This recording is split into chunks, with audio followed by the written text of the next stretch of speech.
Hello guys, welcome to my YouTube channel and don't forget subscribe button for more updates about football.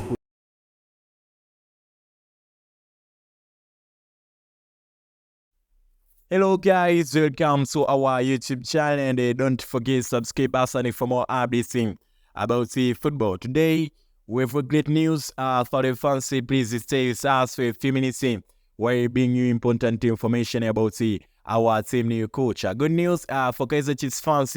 Our beloved club is looking forward to welcome the famous coach Pitso Mosimane as the new head coach. Pitso Mosimane, who has had a great success and experience in football, is coming to bring big changes and take our team to another level. He has coached the great teams and achieved many victories, and now he brings our advanced knowledge and skills. Join us for this new and our channel. Don't forget subscribe button for more updates about football. Don't miss to follow more news and the special interview with our new coach. We are YouTube channel. Make sure you share and the subscribe button for more updates so you don't miss anything. Thank you.